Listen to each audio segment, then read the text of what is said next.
Mga babaeng minahal ni Miguel Tan Felix.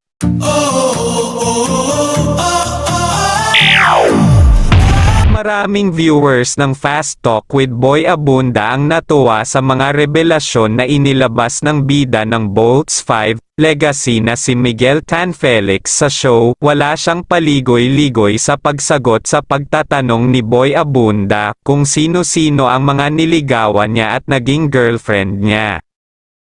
Una si Barbie Forteza ang niligawan niya, although hindi sila magkasama sa work, dahil that time ay ginagawa niya ang Ninyo, iba naman ang serye nito. Pero dumedalaw daw siya sa set ni Barbie at naging sila. Naging ka-love team niya noon si Bianca Umali at marami silang pinagsamahang projects at naging sila rin, pero hindi raw naging maganda ang paghihiwalay nila. Hindi na nagbanggit si Miguel ng dahilan ng breakup nila ni Bianca.